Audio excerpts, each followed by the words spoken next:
What's the dumbest rule you had to follow at home that landed everyone in the surgical room?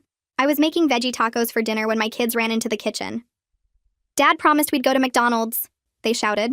I sighed and shook my head. We've had McDonald's 4 times already this week. We're not going to eat that again. It's unhealthy, I said. But my husband cut me off immediately. Stop being so controlling.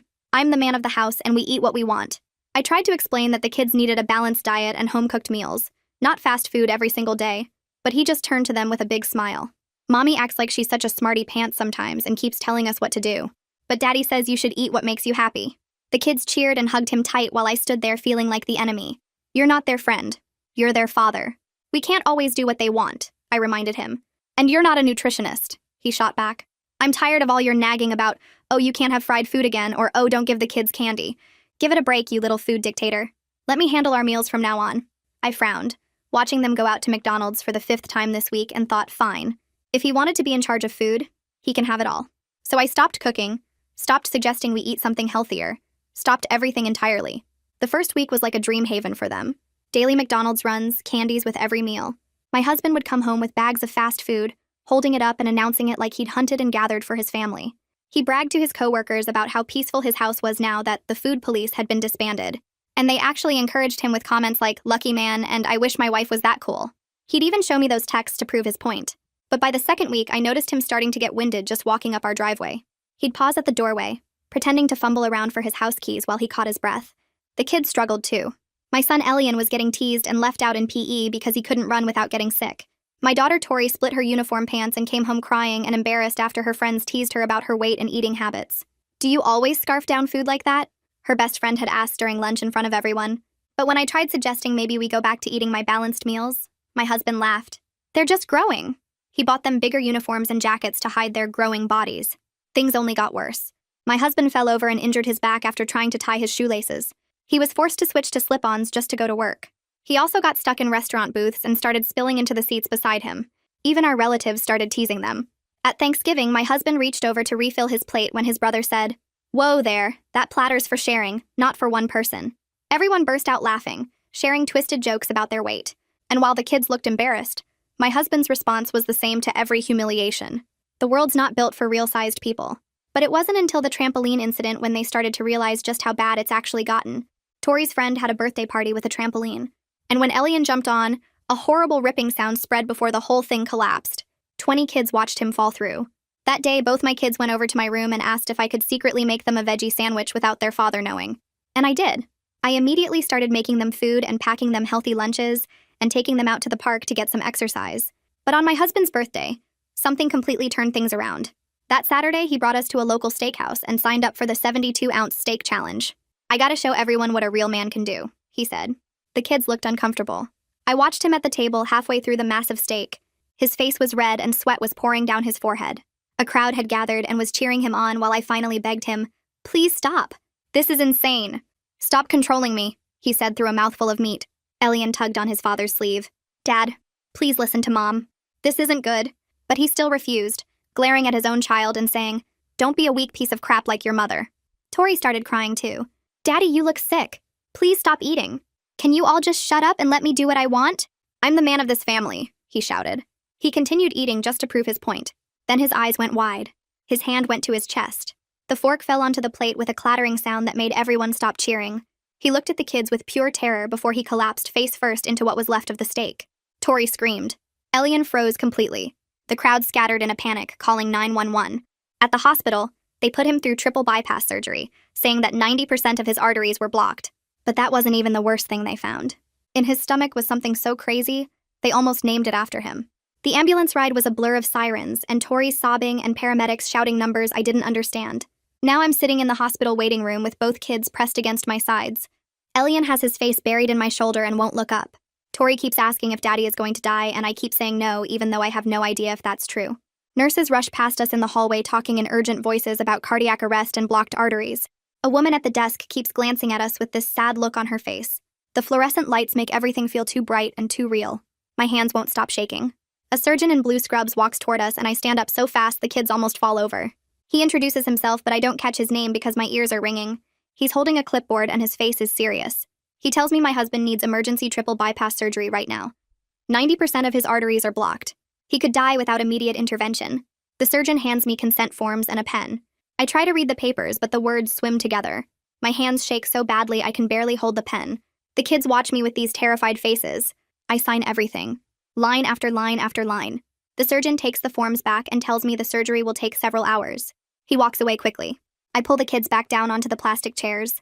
Tori asks what triple bypass means. I explain that the doctors need to fix Daddy's heart because it's very sick. Elian finally looks up at me and his eyes are red and swollen. I tell them both that Daddy is going to be okay. I say it with as much confidence as I can manage. But sitting there in that cold waiting room with my kids clinging to me, I'm not sure I believe it myself. Hours pass in that waiting room. The kids fall asleep against me. My legs go numb, but I don't move because I don't want to wake them. Finally, a woman in surgical scrubs approaches. She's older with gray hair pulled back tight. She introduces herself as Dr. Kara Watkins, the lead cardiac surgeon. She sits down across from us and I gently wake the kids. Dr. Watkins speaks clearly and directly. She tells us the bypass surgery was successful. They rerouted blood flow around the blocked arteries. But she looks right at me when she says the damage to his heart is significant. He'll need major lifestyle changes, long recovery period, cardiac rehabilitation. Then she pauses and says they found something unusual during the surgery. Something in his stomach. They had to remove it as part of the procedure. She explains it was a bezoar, a compacted mass of undigested material. This one was almost entirely red meat, the size of a softball. It had been sitting in his stomach for months, maybe longer. The surgical team was so surprised by the size and composition they're considering writing it up for a medical journal. I feel sick listening to this. Dr. Watkins looks directly at me again and says, family support will determine whether he survives the next 5 years. The way she says it makes it clear she's putting this on me, making sure I understand the responsibility. She stands up and tells us we can see him in a few hours once he's stable in the ICU. Then she walks away. The kids look at me with questions all over their faces, but I don't have answers yet. While we wait for the ICU to open for visitors, I sit there thinking back over the past few months, trying to figure out how we ended up here. It started with those veggie tacos. I was just trying to feed my family something healthy after 4 straight days of McDonald's. But my husband turned it into this huge power struggle, told me I was controlling, said he was the man of the house and he'd decide what we ate. The kids cheered him on like he was some kind of hero standing up to the villain. And I just stood there in my kitchen feeling like the enemy in my own home. He dismissed every concern I raised about nutrition, called me a food dictator, told his coworkers I was the food police and they all encouraged him, sent him texts saying he was lucky and they wished their wives were cool like that. So I stopped fighting, stopped cooking, stopped suggesting healthier options, just completely withdrew and let him take over all the meals. And he fed them McDonald's every single day, sometimes twice a day. Bags of fast food for breakfast, lunch, and dinner. Candy with every meal. He'd come home holding up those greasy bags like he'd accomplished something great. The kids loved it at first, thought it was the best thing ever. And I watched it happen. Watched them all gain weight. Watched my husband struggle to walk up our driveway. Watched Elian get teased at the school and Tori split her uniform pants. I tried to say something, but he shut me down every time. Bought bigger clothes to hide the problem. Made excuses. Blamed everything except his own choices. And now here we are, in a hospital, with him fighting for his life after collapsing face first into a giant steak, all because he had to prove he was the man of the house. I look over at Elian and Tori sitting in the ICU waiting area. They've stopped crying, but now they're just silent, staring at nothing, switching between anger and guilt and fear. I can see it all playing across their faces. Tori suddenly whispers that this is her fault. She says she kept asking for McDonald's, kept begging Daddy to take them. If she hadn't wanted it so much, maybe this wouldn't have happened. Elian nods and says he should have listened when I warned them about eating healthy. He says he made fun of the veggie sandwiches I tried to pack, called them gross, chose the chicken nuggets instead. I pull them both close against me. Tell them this is not their fault. Not even a little bit. Grown-ups make the decisions. Daddy made bad choices about food. Really bad choices. But we're all going to help him get better now.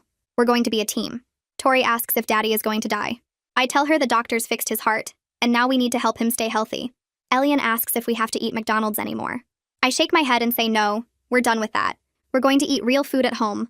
Food that makes our bodies strong. Tori starts crying again, but this time it's different. Like she's relieved. Like she's been waiting for permission to stop. I hold them both and we sit there together in that awful waiting room with its flickering lights and smell of disinfectant, waiting to see if their father is going to survive. My phone starts buzzing in my pocket. I pull it out and see a flood of text messages. Relatives asking what happened. Friends wanting details. My husband's brother sends a message that makes my blood boil. It says, guess those steak challenges finally caught up with him, LOL. 3 laughing emojis. I stare at that message feeling rage build in my chest. I type back that this isn't funny. We need support, not jokes right now. He responds with another laughing emoji and says he's just keeping it real. I turn off all my notifications except for immediate family. More calls start coming in. Aunts and uncles and cousins, people we barely talk to suddenly very interested in the drama. I answer a few and keep my responses short and factual. Yes, he had a heart attack. Yes, he's in surgery. No, I don't know more details yet. They all make comments about his weight, about how they saw this coming, about how he should have listened to me. Like they're suddenly on my side after months of encouraging his behavior. After laughing at Thanksgiving when he filled his plate 3 times. After sending him texts saying I was too controlling. Now they want to act concerned and caring. I stop answering the calls. Put my phone on silent. The kids don't need to hear me dealing with this right now.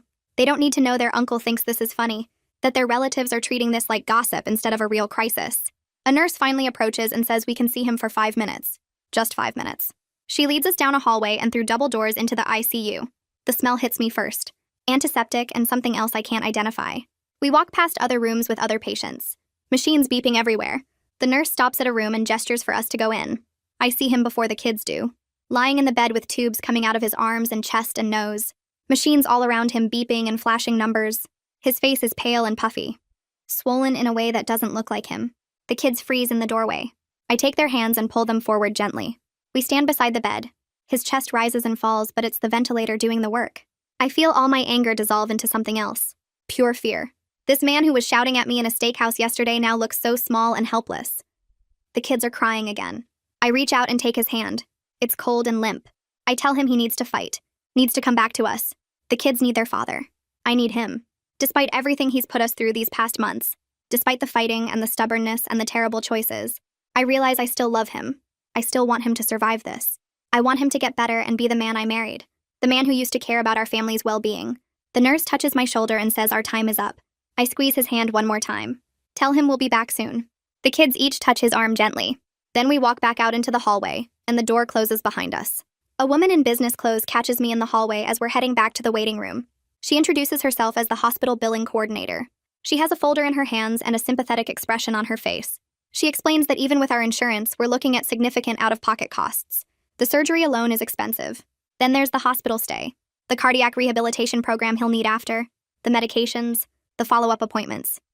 She estimates we'll owe at least $30,000 over time, maybe more depending on how long his recovery takes. My stomach drops. She says my husband will need to take disability leave from work for at least 2 months, possibly longer. I do the math in my head. Disability pays 60% of his normal salary. We were already living paycheck to paycheck before this happened. I feel panic rising in my chest. How are we going to pay our mortgage, our car payments, the kids' school expenses? Now add $30,000 in medical bills on top of everything else. The coordinator is still talking about payment plans and financial assistance programs, but I can barely hear her over the roaring in my ears. She hands me some paperwork and tells me to fill it out when I have time. I take the papers with numb hands. She walks away. I stand there in the hallway trying to breathe, trying not to completely fall apart in front of my kids. This is going to destroy us financially. Even if he survives, even if he recovers, we're going to be drowning in debt for years. Dr. Watkins comes back several hours later with a full post-surgery report. She sits down with us in a small consultation room. The kids are half asleep, but I want them to hear this. She explains that the triple bypass went well overall. His heart is pumping adequately now. The blood flow has been restored. But then she starts talking about the Bezor again. She pulls out photos on her tablet. I don't want to look, but I can't help it. The mass they removed from his stomach is huge and dark and compacted. It looks almost solid, like a ball of clay. She explains it was almost entirely undigested red meat, compressed together over months of excessive meat consumption. The stomach acid couldn't break it down fast enough. It just kept accumulating, getting bigger and harder. The surgical team was shocked when they found it. She says they've seen Bezors before, but never one this large or this composition. Usually they're made of fiber or hair. This was pure meat. They're considering writing it up for a medical journal, possibly naming the condition after him if they publish. She swipes through more photos showing different angles. I feel sick looking at it. That thing was sitting in his stomach while he kept eating more and more meat. While he did that steak challenge. While he refused to listen to any warnings about his diet. Dr. Watkins puts the tablet away and looks at me seriously. She says this is a warning sign we can't ignore. His body was literally unable to process the amount of meat he was consuming. This has to change, or he won't survive another year. Dr. Watkins asks if she can talk to the kids privately for a few minutes. I'm hesitant, but she insists it's important they understand what happened. She brings Elian and Tori into a small consultation room. I follow and sit in the corner. She has a plastic model of a heart on the table. She picks it up and shows them how a healthy heart works. Blood flows through these vessels called arteries. But when you eat too much bad food, the arteries get clogged up, like a pipe getting blocked with gunk. She points to the model showing where the blockages were in their father's heart. 90% blocked. Almost completely shut off. The heart couldn't get enough blood. That's why he collapsed. She explains in simple terms that their dad's body couldn't handle all that meat and grease anymore. It made him very sick. Tori asks in a small voice if they're going to get sick too. Dr. Watkins doesn't sugarcoat it. She says honestly that they're heading in that direction. But they're young. Their bodies can still recover if they change their eating habits now. If they start eating vegetables and fruits and healthy foods. If they stop eating fast food every day. Elian asks how long it takes to get better. She says it depends on the person, but their bodies will start feeling better within weeks if they make good choices. She emphasizes that this isn't about being skinny or looking a certain way. It's about being healthy enough to run and play and live a long life. The kids both nod seriously. I can see them actually understanding for the first time. This isn't mom being controlling. This is real. This is life or death. On the second day, my husband finally wakes up. The nurse comes to get us and we rush to his room. He's groggy and confused. The ventilator tube is out, but he has an oxygen mask on. His first words are asking what happened. Did he finish the steak challenge? I stare at him in disbelief. That's his first question. Not how are the kids. Not am I okay. Whether he finished eating the giant steak. I explain as calmly as I can that he collapsed. Had a heart attack. Needed emergency triple bypass surgery. He blinks slowly, trying to process this. Then he says it must have been bad luck. Maybe the steak was spoiled. The restaurant should have checked their meat better. I feel anger flaring up again. I tell him about the 90% blockage. About the bezoar they removed from his stomach. The ball of undigested meat the size of a softball. He shakes his head and says that doesn't make sense. He's always eaten meat. His whole life. This must be something else. Some genetic problem. Maybe the doctors made a mistake. I can't believe what I'm hearing. He's lying in a hospital bed after nearly dying, and he still won't admit that his choices caused this. Still blaming everything except himself. The restaurant, his genetics, the doctors, anyone but him. Elian speaks up from beside me and says the doctor told them it was from eating too much bad food. My husband looks at his son and says, doctors don't know everything. They just want to blame people for being happy. Tori starts crying. I take both kids by the hands and walk out of the room. I can't listen to this anymore. Can't watch him lie to himself and to them. The nurse follows us out and gently suggests we give him time to process everything. But I know the truth. Time won't change anything. He's going to fight this every step of the way. The next morning, a man in scrubs walks into the room carrying a thick folder and introduces himself as Rhett Watkins from the hospital nutrition department. He spreads printed charts and meal plans across the bed tray, pointing to lists of approved foods with portion sizes measured in cups and ounces. Grilled chicken breast 4 ounces, steamed broccoli 1 cup, brown rice 1/2 cup. He goes through each category explaining what my husband can and cannot eat, emphasizing lean proteins and lots of vegetables while avoiding anything fried or processed. My husband scrolls through his phone, barely glancing at the colorful charts. Rhett asks if he understands the plan, and my husband waves his hand without looking up. Rhett leans forward and says firmly that following this plan isn't optional if he wants to avoid another heart attack, pulling out statistics about patients who ignore dietary advice. My husband mutters that he'll figure it out at home. I sit there watching this interaction and feel my exhaustion deepen because I recognize this pattern so clearly. The nurse told us earlier that morning we could take the kids to the cafeteria for lunch since my husband would be sleeping most of the day anyway. We ride the elevator down 3 floors and walk through the automatic doors into a bright space that smells like coffee and disinfectant. The kids head straight for the hot food line out of pure habit, reaching for chicken nuggets and French fries without thinking. But then both of them pause with their hands hovering over the serving utensils. Tori pulls her hand back and picks up a red apple from the fruit basket instead, turning it over in her palm like she's never seen one before. Elian grabs his usual turkey sandwich but then adds a small container of salad with ranch dressing on the side. I watch this happen and feel something loosen in my chest. They sit down at a table near the window and I tell them I'm proud of their choices, keeping my voice casual and light so it doesn't feel like a huge deal. They both look at me with small smiles and Tori bites into her apple with an audible crunch. This is the first time in months they've chosen something healthy without me forcing them or sneaking it to them behind their father's back. It's a tiny victory, but it feels significant. Later that afternoon, Rhett comes back to schedule cardiac rehab appointments, and my husband immediately waves him off. He says he'll just walk around the block at home for exercise, that he doesn't need some fancy program. Rhett explains patiently that cardiac rehab is supervised therapy with trained staff who monitor his heart rate and blood pressure, adjusting his activity level to keep him safe while he builds strength. My husband crosses his arms and says he doesn't need babysitting. I sit in the chair by the window watching this interaction and feel exhausted all over again. This is the same stubborn refusal to accept help that got us into this mess in the first place. The same insistence that he knows better than the professionals. The same pattern repeating itself less than 48 hours after he nearly died. That evening, after the kids fall asleep in the waiting room chairs, my husband asks me to stop at McDonald's on the way home from the hospital tomorrow. I look at him for a long moment and then tell him clearly and calmly that I won't be buying fast food anymore. He starts to argue, but I cut him off before he can build momentum. I say I'll cook healthy meals at home and he can make his own choices about what he eats, but I'm not going to help him kill himself. The kids are awake now, watching this exchange with wide eyes. My husband opens his mouth to respond and then closes it again. For the first time since this whole thing started, he doesn't have a comeback. 2 days later, I'm at home sorting through mail when my phone rings with a number I don't recognize. A woman introduces herself as Davina Murphy, the school counselor, and says she needs to meet with me about the bullying Elian and Tori have been experiencing related to their weight. She explains that she's noticed both kids withdrawing socially over the past few weeks, and Elian has been skipping PE class with complaints of stomach aches. She wants to create a support plan to help them. I schedule a meeting for next week and thank her multiple times before hanging up.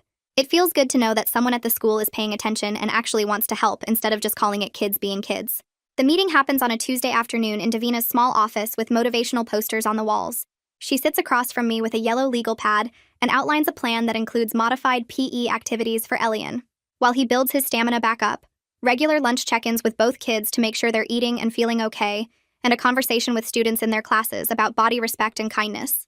She also suggests that the school nurse monitor their progress and provide encouragement as they work on building healthier habits. She's creating a whole support system that extends beyond just our family. I leave that meeting feeling validated and relieved that we have allies helping the kids navigate this difficult transition. When I get home, there are 3 large boxes sitting on the front porch. I open them to find care packages from my husband's coworkers filled with candy bars, bags of chips, cookies, and processed snacks. The cards attached say things like, "Get well soon, buddy," and "Thinking of you." I thank them politely through text, but carry all the boxes straight to the garage and stack them in the corner behind the recycling bins. Then I send a group text to all the coworkers explaining that we're focusing on healthy foods during my husband's recovery and asking them not to send any more junk food. Some of them respond with understanding messages and heart emojis. Others send back laughing faces and comments about me being no fun. One guy writes, "Wow, someone's serious," with a string of eye roll emojis. The responses make me angry, but I don't engage any further. A few days later, Rhett calls my cell phone to follow up on how things are going at home. During the conversation, he mentions that the hospital has a family therapy program for patients recovering from cardiac events, because the stress of a health crisis often reveals underlying relationship issues that need to be addressed. I'm skeptical about therapy in general, but I agree to try one session because we need all the help we can get if we're going to survive this as a family. He emails me information about a therapist named Suresh Newman, who specializes in health crises and family dynamics. That same afternoon, I walk past the bedroom and hear my husband on the phone with one of his friends. His voice carries through the half-open door as he brags about almost dying doing the 72-ounce challenge like a boss. He's laughing and making jokes about the whole thing, calling it just a little heart thing and saying the doctors overreacted. I stand in the hallway listening to him minimize the surgery that saved his life and feel anger surge through me mixed with fear. He hasn't learned anything from this. Not a single thing. When he hangs up, I walk into the room and tell him that if he's not taking this seriously, then I need to protect myself and the kids from watching him die. He looks startled, like he didn't realize I was listening. That night, I make veggie tacos for dinner, the same meal that started this whole nightmare months ago, when he took control of our family's eating habits. I set the table without saying anything and call the kids down. They come running and start building their tacos with actual enthusiasm, telling their dad about which toppings they're choosing and why. My husband sits at the head of the table in cold silence, picking at his food with his fork, but he does eat it. He cleans his whole plate without complaining out loud. I consider that a small win, even though the tension in the room is thick enough to cut with a knife. The next morning, I drive my husband to his first cardiac rehab appointment, and he complains the entire way there about how this is a waste of time when he could just walk around the block at home. I keep my hands on the steering wheel and don't respond, because arguing won't change anything. The facility is in a medical building attached to the hospital with clean white walls and professional-looking equipment visible through the glass doors. We check in at the front desk, and a nurse named Serenity Clay comes out to greet us with a clipboard and a friendly but no-nonsense expression on her face. She takes us back to the rehab area where treadmills and exercise bikes are set up with monitors and emergency equipment nearby. My husband reluctantly changes into workout clothes in a small locker room while I sit in the waiting area watching other cardiac patients doing their exercises at various stations. Serenity attaches monitor leads to my husband's chest and explains the program requirements in a firm voice that doesn't leave room for negotiation. He gets on the treadmill with obvious reluctance and she starts it at a very slow walking pace. Within 2 minutes, I can see sweat forming on his forehead and his breathing getting heavier. He looks genuinely surprised by how quickly he gets winded from something as simple as slow walking. His face turns red and he grips the handrails tighter than necessary. 10 minutes into the session, my husband clutches his chest with one hand and tells Serenity something feels wrong. She immediately hits the emergency stop button, and 2 other staff members rush over to check his vitals. They take his blood pressure and pulse while asking him questions about the pain and where exactly he feels it. I stand up from my chair in the waiting area with my heart pounding, but force myself to stay calm and not rush over. After several tense minutes, Serenity explains that it's minor muscle pain from the surgery rather than a new heart problem. The scare visibly shakes my husband, and his bravado cracks just a little as he sits on the edge of the treadmill looking pale and scared. Serenity sits down next to him and explains in a patient but firm tone that this is exactly why supervised rehab is necessary. She tells him they can tell the difference between normal recovery pain and actual cardiac events, and that trying to exercise at home without monitoring could be dangerous or even deadly. My husband nods slowly and doesn't argue back for once. I watch his face change from defensive to genuinely frightened, and realize the scare might have actually reached him in a way my warnings never could. That evening, we sit down at the kitchen table with our bank statements and bills spread out in front of us, trying to figure out how we're going to manage on disability payments that are 60% of his normal salary. The numbers don't add up no matter how many times I recalculate them. We'll need to cut our cable service completely, reduce our phone plans to the cheapest option, stop eating out entirely, and delay some credit card payments just to cover the basics. The stress of it all makes us both snappy and short-tempered with each other. I suggest he could sell his expensive gaming system and his whole collection of games to help with immediate bills. He gets defensive immediately and says that's his only hobby and the one thing he has for himself. I point out calmly that keeping the house and feeding our kids matters more than video games right now. He sits there in angry silence for a long minute before finally agreeing it's necessary. We spend another hour going through every expense and cutting everything that isn't essential. By the end of the night, we've created a bare-bones budget that might just barely work if nothing else goes wrong. The next day, I take the kids grocery shopping and turn it into a teaching moment about reading nutrition labels and comparing products. We stand in the cereal aisle and I show them how to look at the sugar content per serving. Elian picks up his favorite cereal and reads the label with his finger following the numbers. His eyes go wide when he discovers it has more sugar than a candy bar. Tori grabs a box of frozen meals she usually likes for lunch and is shocked by how much sodium is packed into each serving. I explain what sodium does to your body and why too much is bad for your heart, without lecturing or making them feel guilty about past choices. We spend extra time in the produce section letting them pick vegetables they're willing to try eating. Elian chooses colorful bell peppers in red and yellow because he likes how bright they look. Tori picks snap peas because she remembers eating them raw at a friend's house once and liking the crunch. I grab hummus for them to dip the vegetables in and explain that it's made from chickpeas and is full of protein and fiber. The kids seem genuinely interested instead of resistant, and they help me load the cart with fresh produce and lean proteins. I let them each pick one small treat as a reward for being good sports about the healthy shopping.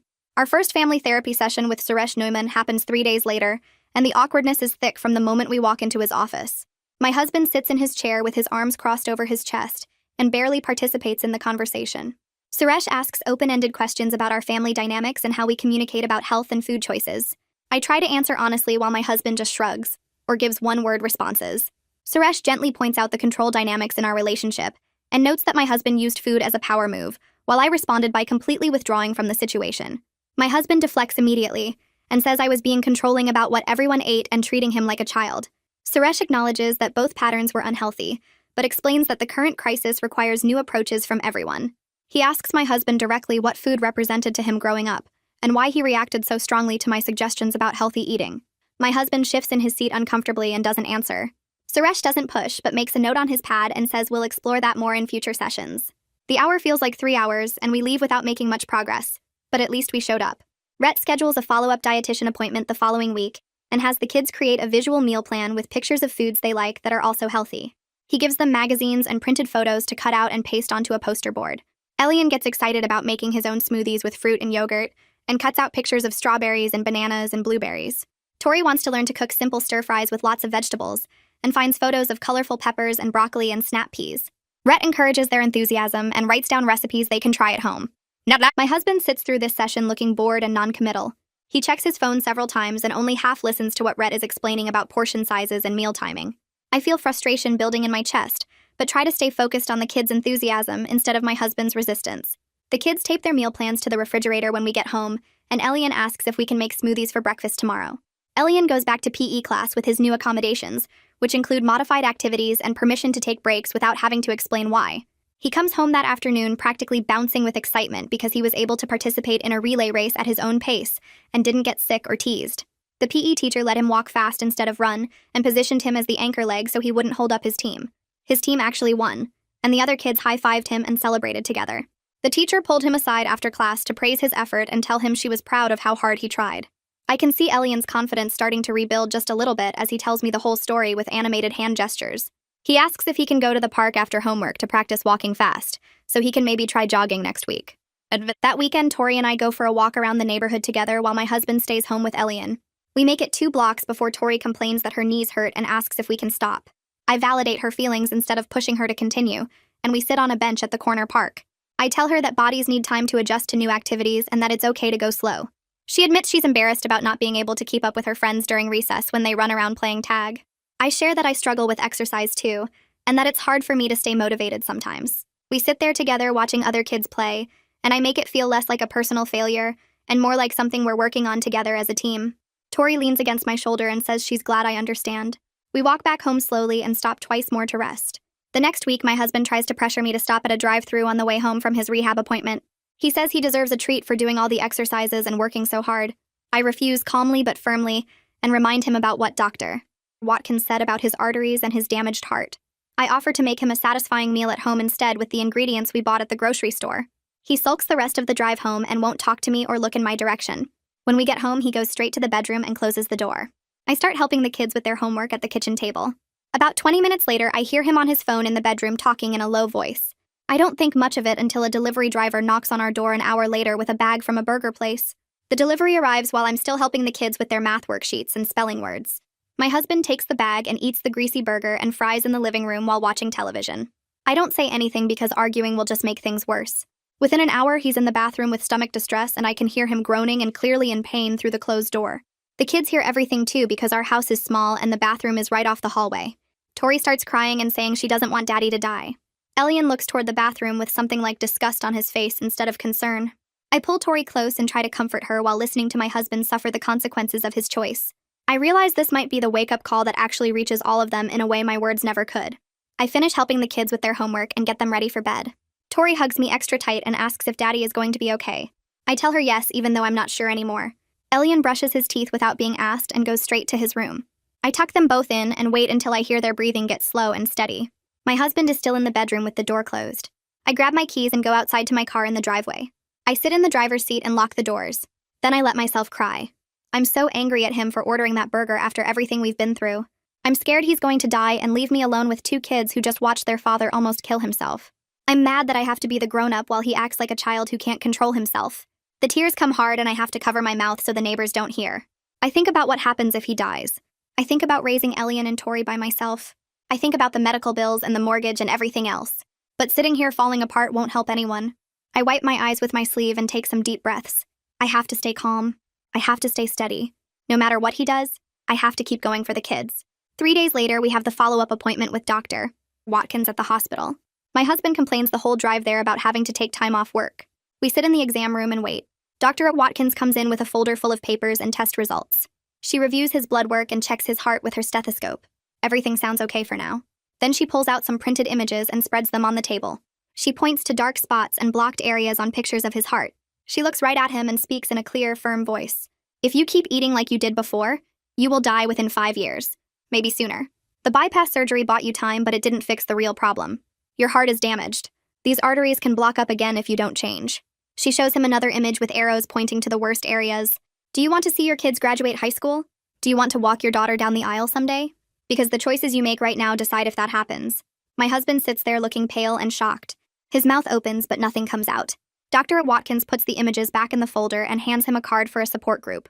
She tells him to think hard about what matters most. We leave the office in silence. That weekend, my husband's brother shows up at our house unannounced. He walks in carrying a 6-pack of beer and immediately starts making jokes. He sees the vegetables I'm chopping for dinner and laughs. Look at all this rabbit food. You guys eating like bunnies now? He pulls out his phone and shows my husband some pictures from the hospital. Remember when you were in that gown with your butt hanging out? Classic. He's laughing hard and slapping his knee. My husband looks uncomfortable but doesn't say anything. His brother keeps going. Man, they got you on the heart-healthy diet now. That's rough.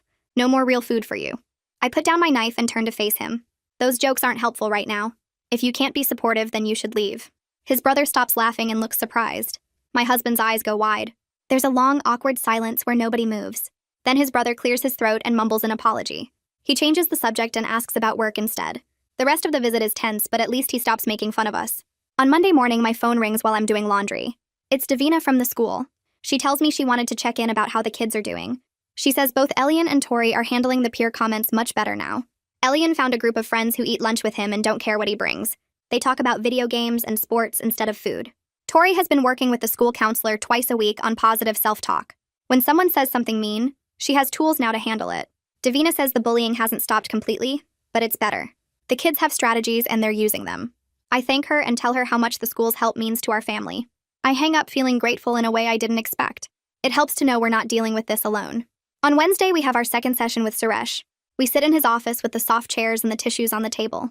Suresh asks my husband about his childhood and what food meant to him growing up. My husband is quiet for a long time.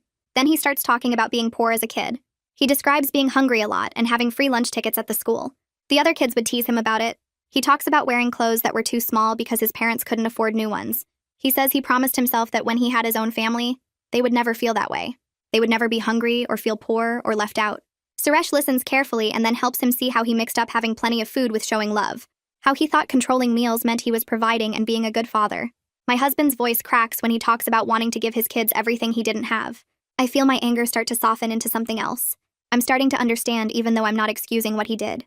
Then Suresh turns to me. He says gently that my approach to food before everything happened sometimes came across as judging instead of working together. I feel defensive at first, but then I think about it. I admit that I lectured everyone instead of including them in decisions. My tone probably made my husband feel attacked, like I was saying he was a bad father. Suresh talks about how we can change the way we think about healthy eating. Make it about caring for each other and having choices instead of rules and being told what to do. I agree to try a different way. It's hard to admit I made mistakes too, but I know he's right. That evening, we sit down as a family at the kitchen table. We have paper and markers, and everyone gets to help make agreements about food. The kids are excited to have input. We write down things that are non-negotiable, like no fast food during the week and vegetables with every dinner. But we also add flexibility, like pizza on Friday nights and treats on weekends. Tori draws pictures of her favorite healthy foods. Elian makes a chart showing different meals we can rotate through the week. My husband sits there looking skeptical, but he agrees to try the plan for 1 month. If it works, we keep going. If it doesn't, we talk about it and adjust. Everyone signs the paper and we hang it on the fridge. A few days later, Tori comes into the kitchen holding a cardboard box. She looks confused and hurt. She asks me if Daddy is lying about trying to be healthy. I look in the box and see candy bars and bags of chips. She tells me she found it in the garage tucked behind the tools. My first reaction is pure anger. I want to march into the living room and yell at him. But I take a breath and think about what Suresh said. I decide we need to handle this as a family. The kids deserve honesty about what's happening. I tell Tori to keep the box and we'll talk about it together at dinner. That evening, I call a family meeting. We all sit at the table and Tori puts the box in the middle. My husband's face turns red when he sees it. He looks embarrassed and angry at the same time. Elian stares at his father and speaks in a quiet voice. He says he's scared. He doesn't want his dad to die. He needs him to try harder. My husband starts to say something defensive. His mouth opens and I can see him getting ready to make excuses or get mad. But then he stops himself. He closes his mouth and just sits there. The silence stretches out for what feels like forever. Then he apologizes. His voice is shaky and the words come out slow. He admits he's struggling with cravings. He feels like a failure. He hid the food because he was ashamed. This is the first time since the hospital that he's been completely honest with us. Tori starts crying. I reach over and hold her hand. My husband looks at both kids and promises to do better. It's not perfect, but it's real. A week later, Rhett calls my husband and invites him to a group class at the hospital for cardiac patients. My husband doesn't want to go, but I convince him it might help. We drive there on Tuesday evening. The class is in a conference room with about 15 people sitting in a circle. They go around sharing their stories. A man who looks about my husband's age talks about his near-death experience. He describes having a second heart attack 2 years after his first one. He missed his daughter's wedding because he was in the hospital. His voice breaks when he talks about seeing the photos later and knowing he wasn't there. He tells everyone that he thought he had more time. He thought he could cheat the system. But the heart doesn't care about excuses. I watch my husband's face while the man talks. He's actually listening. His usual defensive expression is gone. On the drive home, he's quiet and thoughtful. Then he asks me questions about the meal plan for the first time. Real questions about what he can eat and how to make it taste good. Not arguments or complaints, just questions. I answer them carefully and we talk the whole way home. When we get home that night, I pull out our bank statements and medical bills and spread them across the kitchen table. My husband sits down across from me looking tired and we start adding up numbers. His disability payments are 60% of his normal salary, and the medical bills keep arriving in the mail every few days. We owe the hospital $30,000 even after insurance, and the minimum monthly payment is $500 that we don't have. I write down all our regular bills and subtract them from his reduced income, and there's almost nothing left over. He stares at the numbers and his face goes pale. I suggest we need to cut cable and reduce our phone plans and stop eating out completely. He nods, but it's still not enough to cover everything. Then I bring up his gaming system and collection sitting in the basement. He bought the setup 3 years ago and spent thousands on games and controllers and a special chair. His jaw tightens and I can see him wanting to argue, but instead he just sits there quiet. Finally, he says we can sell it. His voice sounds defeated, and I know this hurts him because gaming was his way to relax after work. But he admits out loud that keeping our family safe matters more than his hobby. We spend the next hour taking photos of everything and writing descriptions and posting them online. Within 2 days, people start messaging with offers, and by the end of the week, we've sold almost everything for enough to cover 2 months of minimum payments. The relief I feel is physical, like I can breathe deeper for the first time since the hospital. On Saturday morning, I see a flyer for a community walk event at the local park, and I think maybe this could help make exercise feel less like punishment. I tell the kids we're going, and they seem excited about the idea of walking with other families. My husband overhears and says he'll come too, but he's just going to watch. We drive to the park, and there are maybe 50 people gathered near the starting line with numbers pinned to their shirts. The kids and I sign up for the 1-mile loop, and my husband finds a bench near the path. I watch him sit down heavily and pull out his phone. We start walking with the crowd, and Elian keeps pace beside me while Tori skips ahead a little. About halfway through the loop, we pass my husband's bench, and I glance over at him. He's not looking at his phone anymore. He's watching the families walking together with this expression on his face that makes my chest hurt. It's longing mixed with embarrassment, and I can see him wanting to be out here with us, but feeling too ashamed of how out of shape he is. Other dads are walking with their kids and laughing, and he's sitting alone on a bench. When we finish the loop and come back to him, he asks how it was, and Elian says it was fun. My husband nods and looks away, and I realize he's fighting with himself about his limitations in a way he hasn't before. 2 days later, my phone rings while I'm making dinner, and it's Serenity from cardiac rehab. She tells me my husband missed his last 2 appointments, and she's calling to follow up. Her voice is firm but not mean, and she explains that missing sessions will slow his recovery and increase his risk of another cardiac event. I feel anger rise in my chest because he told me he went to both appointments. Serenity says she needs to speak with him directly, so I hand him the phone. He takes it looking guilty and walks into the other room. I can hear her talking through the wall, and she's not accepting his excuses about being busy or tired. She tells him that inconsistent attendance means he's not taking his recovery seriously, and that his heart doesn't care about his excuses. Then she schedules his next 3 sessions right there on the phone while he's still talking to her so he can't avoid committing. When he hangs up, his face is red, but he writes the appointments on the calendar without arguing. Over the next 2 weeks, he doesn't miss a single session, and I realize something important. He responds better to external accountability from medical professionals than to me reminding him at home. When I nag him, he sees it as control, but when Serenity or the doctors tell him the same things, he actually listens. I decide to try a different approach with meals, and one evening I sit down with my husband and ask him to choose one satisfying meal per week that he wants me to cook. I tell him it needs to be something he really enjoys, but we'll make it with healthier ingredients. He thinks for a minute and then says, spaghetti and meatballs. I suggest we use lean ground turkey instead of beef and whole wheat pasta, and add vegetables to the sauce. He looks skeptical but agrees to try it. The next day we go grocery shopping together for the first time in months. He pushes the cart while I pick out ingredients and explain why each choice is better. We get the ground turkey and he holds the package reading the label. In the produce section, I let him pick which vegetables to add, and he chooses mushrooms and bell peppers. Back home, we start cooking, and he stands at the counter chopping the vegetables slowly. It's awkward because he's never really cooked before, and he cuts the peppers into uneven pieces. But he's trying, and I can see him taking ownership of the process, instead of just complaining about what I serve. When we sit down to eat, the kids say it tastes good, and my husband admits it's pretty close to the regular version. He even goes back for seconds, which surprises me. The school has a fall festival the following weekend with game booths and food stands set up in the parking lot. I pack a small cooler with apple slices and string cheese and crackers for the kids. We walk around looking at everything, and Elian wants to play the ring toss while Tori heads for the face painting booth. After an hour, they both ask if they can get something from the food stands. I tell them they can each pick one treat and to choose carefully. Elian walks up and down looking at all the options before picking a small cotton candy. Tori gets a caramel apple that's bigger than her hand. They sit on a bench eating slowly and looking happy. I notice they're not scarfing the food down or hiding it or acting guilty. They're just enjoying their treats like normal kids. A mom I recognize from Tori's class comes over and comments on how good the caramel apple looks. Another parent says something about the kids making healthy choices most of the time. I just smile and nod without making it into a teaching moment or bragging about our progress. I want this to feel normal for them, not like some big accomplishment that puts pressure on them. Late that night, after everyone's asleep, I sit at my computer and open a private browser window. I type in separation and divorce and start reading articles about custody arrangements. I'm not planning to leave right now, but I need to know my options if my husband keeps sabotaging his health. The articles talk about joint custody and child support and dividing assets. I read about how courts decide custody based on the best interest of the children. Then I look up the financial side and see that I'd need money for a lawyer and deposits on a new place. I open our bank account and look at the balance and know I can't afford to leave right now even if I wanted to. So I start making a plan. I print out copies of our important documents like marriage certificate and the kids' birth certificates and our tax returns. I hide them in a folder in my car. Then I open a separate savings account at a different bank and transfer $50 from our joint account. It's not much, but it's a start. I tell myself this isn't a decision yet. It's just preparation. Having a plan makes me feel less trapped and more in control of my future. If my husband continues refusing to take care of himself, then I need to be ready to protect myself and the kids. 3 days later, I'm at my computer again when my husband comes home early from work. He walks into the office and I quickly close the browser, but I'm not fast enough. He sees the divorce lawyer website on the screen before it disappears.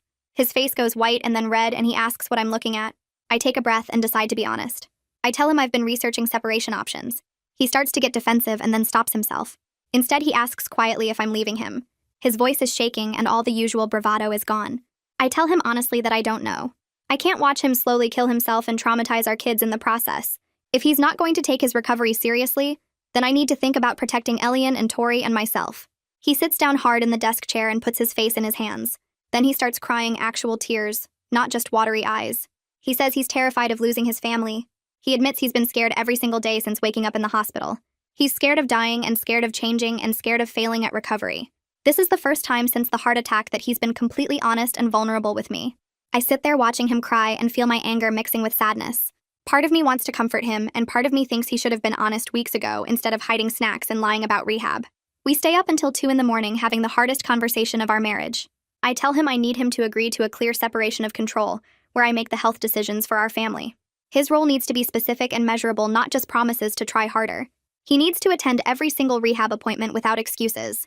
He needs to follow the meal plan we created together and not hide food or order delivery behind my back. He needs to keep going to therapy with Suresh and actually participate instead of sitting there with his arms crossed. I tell him if he can't do those things, then I need to protect the kids and myself by leaving. He's crying and nodding and saying he understands. I get a piece of paper and write down each specific commitment. Attend all cardiac rehab sessions 3 times per week. Take medications daily at scheduled times. Follow meal plan with no hidden food or secret orders. Attend therapy weekly and participate honestly. Walk together as a family 4 evenings per week. I write my own commitments too. Lead meal planning and preparation with his input. Support his recovery without nagging or criticism. Communicate concerns directly instead of withdrawing. We both sign the paper and I put it on the refrigerator where we'll see it every day. It feels real and binding like a contract, and I think maybe this is what we needed all along. Over the next 2 weeks, we work on building a routine that actually feels doable.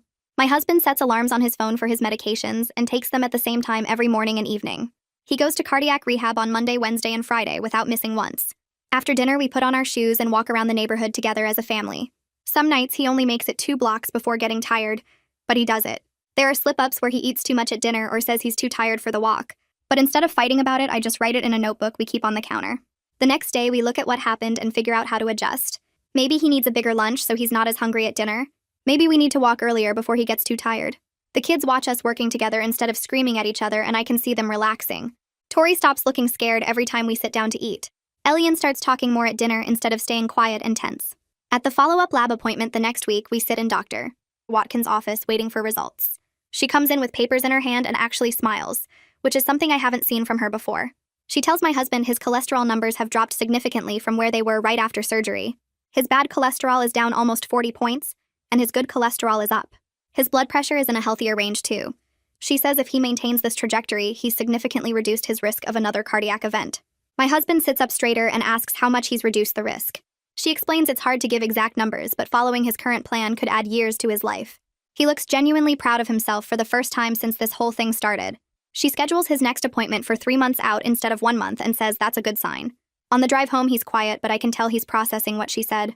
I realize the doctor's encouragement means more to him than anything I could say. He needs to hear from medical professionals that his efforts are working, not just from his wife, who he sees as nagging him. The next week, I schedule checkups for both kids with their pediatrician to see how the changes are affecting them. Elian goes first and steps on the scale looking nervous, but the doctor pulls up his chart and smiles. She tells him his weight hasn't dropped much yet, but that's actually good because kids shouldn't lose weight too fast.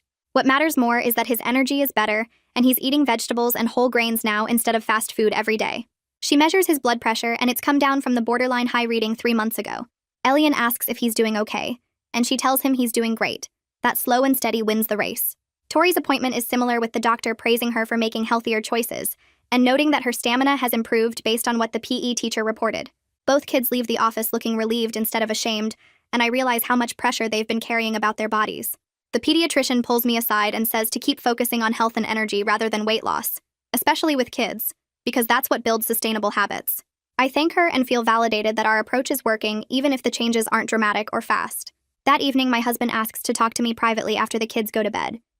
We sit in the living room and he looks uncomfortable, fidgeting with his hands. He tells me he's been thinking about what he said at the steakhouse and he needs to apologize. He says calling me controlling was wrong and telling Elian not to be weak like me was cruel and unfair. He admits that I was trying to protect our family, and he turned it into a power struggle because of his own issues about feeling like he wasn't in charge.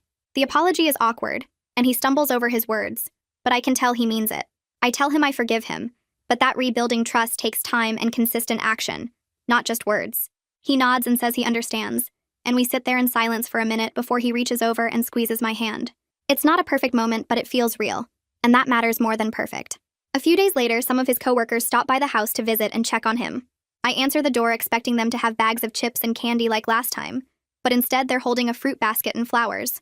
My husband comes to the door and actually tells them before they come in that we're not keeping junk food in the house anymore because he's serious about his recovery. They look surprised but respect it, coming inside and asking genuine questions about cardiac rehab and how he's feeling. One of them mentions that his own dad had a heart attack last year and asks what the rehab exercises are like. My husband talks honestly about how hard it is and how scared he was. No jokes or deflection, just real conversation. I watch from the kitchen while making coffee and see him sitting forward engaged in the discussion, and he looks almost proud talking about the work he's doing. His coworkers stay for an hour, and when they leave, they tell him they're glad he's taking care of himself and to let them know if he needs anything. After they go, he looks at me and says, "That felt better than making jokes and pretending everything was fine." Thanksgiving arrives, and we host dinner with extended family, including my husband's brother, who made all those weight jokes before. We set up the table with turkey and sides, and everyone fills their plates. My husband takes reasonable portions and loads up on vegetables, and I see his brother watching. His brother opens his mouth and makes a comment about portion sizes looking small, clearly setting up for another joke. Before I can say anything, my husband cuts him off firmly. He tells his brother that jokes about his health aren't funny anymore, and he'd appreciate support instead of teasing. The room goes quiet, and his brother looks shocked, mumbling an apology. Elian reaches over and squeezes his dad's hand under the table, and Tori smiles at him. I feel something shift in our family dynamic, like we're finally on the same team instead of divided. The rest of dinner is pleasant, and his brother actually asks respectful questions about the recovery process. The next Saturday afternoon is beautiful, so we pack up and head to the park. The kids run ahead to the playground while my husband and I find a bench. Elian goes straight to the track and starts running, and I hold my breath watching him. He makes it around the entire lap without stopping and comes back grinning and proud, not even that winded.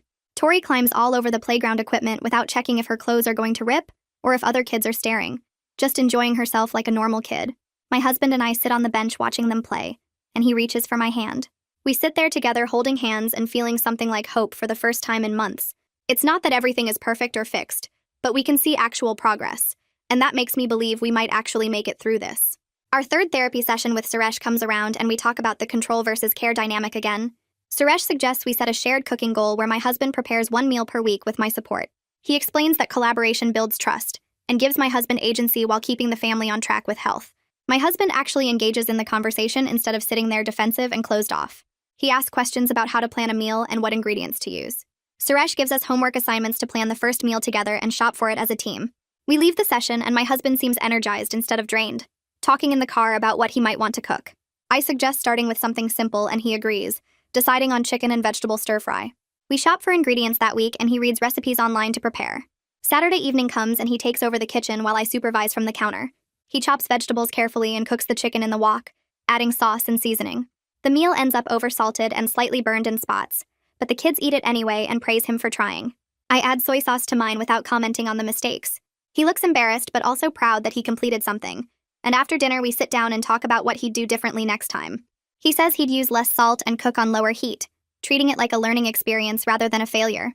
I tell him I'm proud of him for trying, and he actually smiles. 3 months after the surgery, we go back for the surgical follow-up with Dr. Watkins. She reviews his test results and latest scans, then looks up at us with obvious satisfaction. She tells my husband she's clearing him to return to light-duty work because his recovery is going well. She reiterates that he's not cured and will need to maintain these changes permanently, and that backsliding could be fatal. But she's encouraged by his commitment and the progress he's made. My husband asks intelligent questions about long-term management and what warning signs to watch for. I can see he's actually engaged with his own health in a way he wasn't before the crisis. Dr. Watkins schedules his next appointment for 6 months out instead of 3 months, which she says is a good sign. My husband's first day back at work arrives, and I'm nervous for both of us. I pack him a healthy lunch with grilled chicken salad, fruit, and nuts to avoid the temptation of vending machines. He kisses me goodbye and heads out looking both excited and scared. Around noon, his coworkers take him out to celebrate his return at a restaurant near their office. He texts me a photo of his meal, a big salad with grilled salmon, while his coworkers have burgers and fries around him. The text says they're giving him a hard time, but he's holding the line. I respond with encouragement and a heart emoji, feeling like we're finally on the same team instead of fighting each other. He comes home that evening tired but happy, saying it felt good to be back at work and useful again. Late one night, about a week later, I wake up and realize my husband isn't in bed. I check my phone and see it's past midnight. My phone rings and it's him, his voice shaky.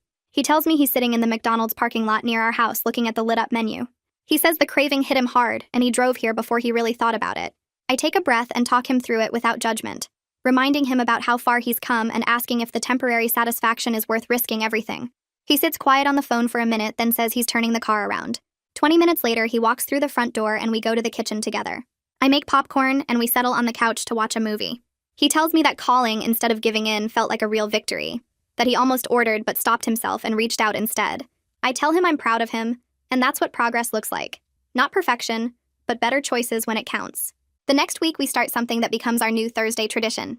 I set out bowls of diced tomatoes, shredded lettuce, black beans, grilled chicken strips, cheese and salsa on the counter, and the kids come running when they smell the taco shells warming in the oven. My husband stands at the cutting board chopping peppers and onions, moving slowly but deliberately, and when Tori asks if she can help, he hands her the grater for the cheese. Elian sets the table without being asked and fills everyone's water glasses, and we all gather around the counter to build our tacos together. My husband adds extra vegetables to his and skips the cheese, making choices without me having to say anything, and the kids pile their plates high with colorful ingredients they actually want to eat. We sit down together and Tori announces that Thursday taco night is her favorite dinner now, better than McDonald's ever was, and Elian agrees between big bites of his creation. My husband reaches over and squeezes my hand across the table, a silent acknowledgement that we're doing this together now, and mealtimes feel cooperative instead of like a battle I'm fighting alone. The tacos become our symbol of the new normal we're building, where healthy eating is something we choose as a family, rather than something I force on everyone while they resent me for it. One evening a few weeks later, I sit on the back porch after the kids go to bed and let myself think about how far we've actually come since the steakhouse. My husband still struggles with cravings and gets defensive sometimes when I suggest we skip dessert, and I still feel angry when I remember him calling me controlling and telling Elian not to be weak like me. The kids have hard days too, when Tori comes home upset about comments on her lunch choices, or Elian feels frustrated that he's still slower than his friends in PE. We're not some perfect family now where everything is fixed and everyone is happy all the time. But the explosive fights are fewer, the communication is better than it was, and we're all genuinely trying instead of working against each other. That feels like enough for now. Like progress that might actually stick instead of some dramatic transformation that falls apart the first time things get difficult. The next weekend, we set up systems to help us maintain what we've built instead of sliding backward. I buy a big pill organizer and fill it with my husband's medications for the whole week, labeling each day clearly so he can't forget or skip doses. We print out his cardiac rehab schedule and post it on the fridge with magnets, right next to the meal plan chart the kids helped design. Then we sit down as a family and go over the warning signs of cardiac distress, making sure Elian and Tori know what to watch for and what to do if their dad has chest pain or trouble breathing. We practice the steps together, with the kids taking turns calling 911 on a disconnected phone and describing the emergency clearly. It's scary to talk about, and Tori gets teary imagining something happening to her dad again, but we push through the discomfort because being prepared feels better than being helpless. My husband adds the emergency numbers to everyone's phones and shows the kids where he keeps his medication list and insurance cards. The safety net we build together gives me confidence that these changes can last long-term, that we have structures in place to catch us if anyone starts to slip. 4 months after my husband collapsed face first into that massive steak, our family sits down to dinner together on a regular Tuesday night. I look around the table and feel something I haven't felt in a long time, a mix of genuine relief and cautious optimism about our future. My husband is consistently attending cardiac rehab 3 times a week and seeing his therapist every other week, taking real ownership of his recovery instead of fighting against it. His latest test results show his cholesterol dropping and his blood pressure in a healthy range. And Dr. Watkins said his heart function is improving steadily. He's actually engaged in family meal planning now, suggesting recipes and helping cook instead of undermining everything I try to do. The kids are healthier and more confident, eating balanced meals without shame or rebellion, and they've completely stopped asking for McDonald's or begging for fast food. Elian made it through a whole PE class yesterday without getting winded, and Tori wore her favorite jeans that fit comfortably again. We're eating at home together almost every night, with my boundaries finally respected, and my role as the person who keeps us healthy acknowledged instead of mocked. The road ahead still requires constant effort and vigilance, and I know we'll have setbacks and hard days ahead. But we've built sustainable routines and honest communication, and all 4 of us are in genuinely better places than we were before the crisis. Life isn't perfect and probably never will be, but we're facing the challenges together as a team instead of as enemies, and that feels like the kind of progress that can actually last.